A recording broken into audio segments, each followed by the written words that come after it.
ഈ റെന ഫാത്തിമ അവരുടെ self respect പോലും കളഞ്ഞിട്ട് ജിസേലിന്റെ കാല് പിടിച്ച് മസാജ് ചെയ്തും കാലിൽ ഇങ്ങനെ തടവി കൊടുത്തും ഒക്കെ ബിഗ് ബോസ് വീടിനകത്ത് നിൽക്കുന്നത് നമ്മൾ എപ്പോഴും കണ്ടിട്ടുണ്ട്. എന്നാൽ ജിസേൽ ഒരിക്കൽ പോലും റെന ഫാത്തിമയുടെ അടുത്ത് അത്തരത്തിലുള്ള ഒരു സ്നേഹമോ ആത്മാർത്ഥതയോ കാണിക്കുന്നത് നമ്മൾ എവിടെയെങ്കിലും കണ്ടിട്ടുണ്ടോ? ജിസേലും ആര്യനും കൂടെ മാറിയിരുന്നിട്ട് റെന ഫാത്തിമയെ കുറ്റം പറയുന്നത് നമ്മൾ ഒരുപാട് തവണ കണ്ടിട്ടുമുണ്ട് അല്ലേ? മറ്റുള്ളവർക്ക് പാദസേവ ചെയ്തും മറ്റുള്ളവരെ സുഖിപ്പിച്ചും കാലിൽ മസാജ് ചെയ്ത് കൊടുത്തും അവരെ പൊക്കി പറഞ്ഞുമൊന്നും ബിഗ് ബോസ് വീടിനകത്ത് അതിജീവിക്കാൻ കഴിയില്ല. പ്രത്യേകിച്ച് അങ്ങനെയൊക്കെ ചെയ്തു എന്ന് പറഞ്ഞിട്ട് എന്തെങ്കിലും നമുക്ക് പ്രത്യേകിച്ച് കിട്ടാനും പോകുന്നില്ല. അവനവൻ്റെ ഗെയിം മാന്യമായിട്ട് കളിച്ചാൽ ബിഗ് ബോസിനകത്ത് അതിജീവിക്കാം. റെന ഫാത്തിമ വളരെ നല്ല കഴിവുകളുള്ള ഒരു മത്സരാർത്ഥി ആയിരുന്നിട്ടും അവർ ആ കഴിവുകൾ വേണ്ട വിധത്തിൽ ഉപയോഗിക്കുകയോ മാന്യമായിട്ട് പെരുമാറുകയോ ചെയ്യാതെ തൻ്റെ ഗെയിം കൊണ്ട് കളയുകയാണ് ചെയ്യുന്നത്. ഇന്നലത്തെ വീഡിയോയിൽ ഇന്നലെ നടന്ന സംഭവങ്ങളിൽ ഞാൻ പറഞ്ഞിരുന്നു, റെന ഫാത്തിമയുടെ ഭാഗത്ത് ഉണ്ടായൊരു ന്യായം എന്ന് വെച്ചാൽ അവരെക്കാൾ കൂടുതൽ അവിടെ പ്രശ്നങ്ങൾ ഉണ്ടാക്കിയത് ആര്യനായിരുന്നു. രണ്ടാമത് സരിക ചിരിച്ചു. ഈവൻ അപ്പാനി പോലും ചില സന്ദർഭങ്ങളിൽ ചിരിയുടെ വക്കിലോളം എത്തുന്ന നമ്മൾ കണ്ടതാണ്. ഒന്നോ രണ്ടോ തവണ അവൻ്റെ ആര്യൻ്റെ കോപ്രായങ്ങൾ കണ്ടിട്ട് റെന ചിരിച്ചു എന്നത് ശരിയാണ്.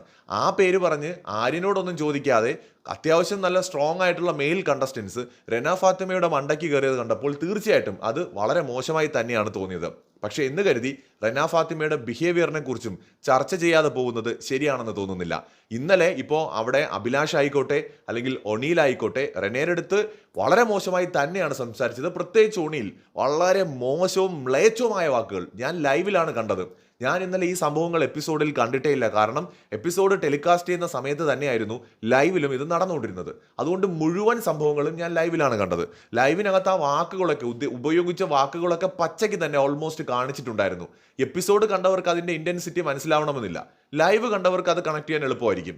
അപ്പോൾ ആ സ്ഥിതിക്ക് റെന ഫാത്തിമയോട് അവരൊക്കെ ഉപയോഗിച്ച വാക്കുകൾ വളരെ മോശമാണെന്ന് പറയുമ്പോൾ തന്നെ റെന ഫാത്തിമയുടെയും പെരുമാറ്റം ഒരുപാട് മാറ്റേണ്ടതുണ്ട്. ആവശ്യമില്ലാത്ത ചേഷ്ടകളും അതുപോലെ കോപ്രായങ്ങളും ആംഗ്യങ്ങളും ഒക്കെ കാണിച്ചിട്ട് വളരെ ഇറിറ്റേറ്റിംഗ് ആയിട്ടുള്ളൊരു ബിഹേവിയറാണ് റെന ഫാത്തിമ കാണിക്കുന്നത്. എന്തുകൊണ്ടാണ് റെന ഫാത്തിമയെ അധികം ഓഡിയൻസിന് കണക്ട് ആവാത്തതെന്ന് ചോദിച്ചാൽ ഈ കാരണങ്ങൾ തന്നെയാണ്. റെനയുടെ ഭാഗത്ത് ന്യായമുള്ളപ്പോൾ പോലും ഇവരുടെ ഓവറായിട്ടുള്ള ഷോ ഓഫ് കാരണം ആളുകൾക്ക് അവരെ സപ്പോർട്ട് ചെയ്യാൻ തോന്നില്ല.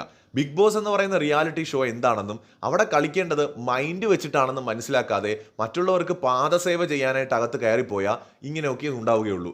ഇനിയെങ്കിലും തിരുത്തി മുന്നോട്ട് പോകാൻ കഴിഞ്ഞാൽ ചിലപ്പോൾ കുറേ നാളുകൾ കൂടി പോകാൻ കഴിയുന്ന ഒരു കണ്ടസ്റ്റന്റ് ആണ്. പക്ഷേ ദൗർഭാഗ്യവശാൽ എനിക്ക് തോന്നുന്നില്ല, ചിലരുടെ ഒരു ക്യാരക്ടർ അങ്ങനെയാണ്. അതുപോലെ തന്നെ ജിസേല് ബോസും റെന ഫാത്തിമ മറ്റേ അടിമയുമായിട്ടാണ് നിൽക്കുന്നത്. ജിസേലിനെ കണ്ടപ്പോൾ റെന ഫാത്തിമയ്ക്ക് എന്താണ് സംഭവിച്ചതെന്ന് എനിക്കറിയില്ല. സായിപ്പിനെ കണ്ടപ്പോൾ കവാത്ത് മറന്നു എന്ന് പറയുന്നത് പോലെ ജിസേല് വലിയ മഹാസംഭവമാണെന്നൊക്കെ കരുതിയിട്ടായിരിക്കാം അവരെയും താങ്ങി നടക്കുന്നത്. കഷ്ടമെന്നല്ലാതെ എന്തു പറയാൻ. മറ്റൊരു വീഡിയോയുമായി വീണ്ടും വരാം.